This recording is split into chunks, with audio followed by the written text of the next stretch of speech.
Hey everyone, welcome back to the tax show for people who owe. I'm Dave. And I'm Phil. And today we're talking about scams. What scams? In fact, the biggest scam out there related to tax. Phil, any idea what that is? Dave, you must be talking about tax ID theft. Bing, bing, bing. You are right. In fact, tax ID theft has become so large. A 45% increase in tax ID theft, according to the IRS, since the pandemic. It's also grown.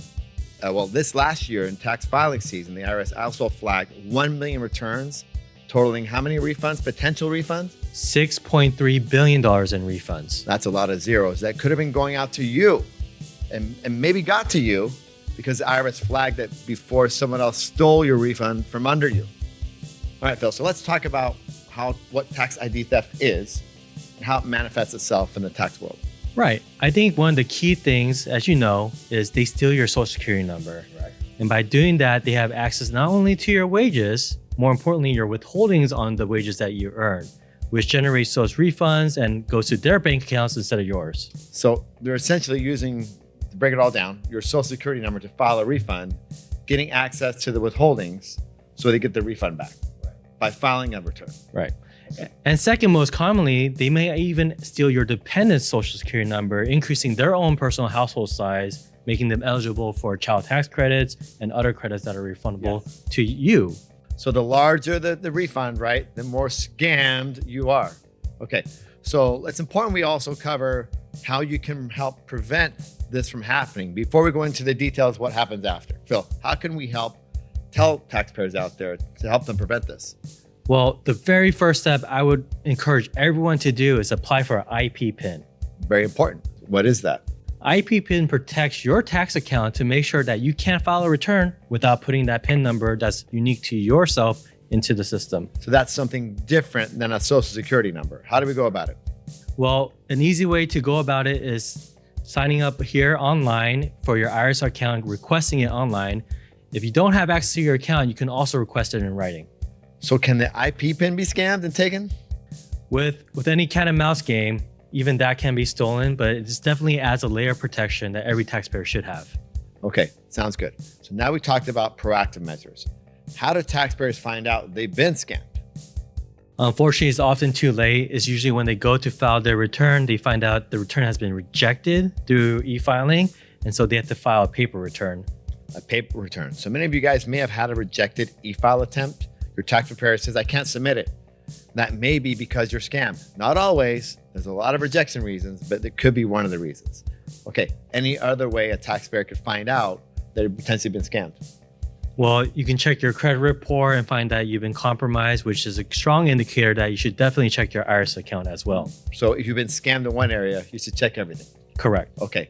Now, there are monitoring platforms out there. In fact, we offer one ourselves, selfless plug, to monitor to see if there's someone filed on your behalf, correct? Correct.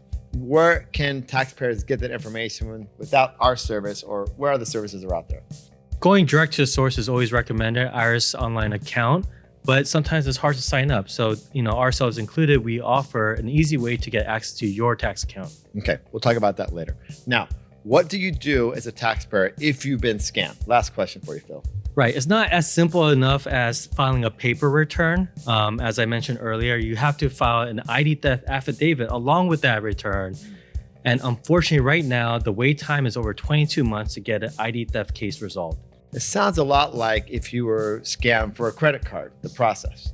But are you telling me that the delay is much longer than that? Right. With the credit card fraud, you probably get remediation within a month or even less.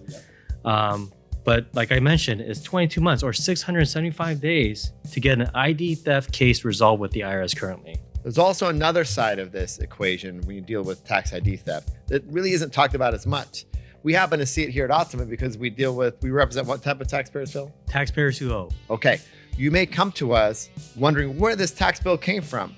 Someone may have used your social security or personal identifier information and worked somewhere, and they're probably not going to withhold everything they should. Is that right? Right. Leaving you with the tax bill. Problems, right? Ding, ding. So now you can see another area why it's so important for you to protect and see what's going on with your tax ID file, your tax account, to try to avoid these types of problems that are very, very difficult to fix. Right. Knowledge is power. If you're looking for an easy way to gain that knowledge, I encourage you to go to our website and look up our protection program. That will give you round-the-clock monitoring of your tax account and help you try to avoid some of these problems. Right, Phil? Absolutely. All right. That wraps up the show. Phil, any last parting words? As usual, do something. Especially when it comes to your tax identity, you have the power. So don't let the scammers take it from you. Listen to him. Thank you for joining us today, everyone. We'll see you next time. Hey, everyone. Thank you for watching today. Please be sure to like And subscribe. so you are up to date with all the information you need when you're taking on the IRS. And as always, do something.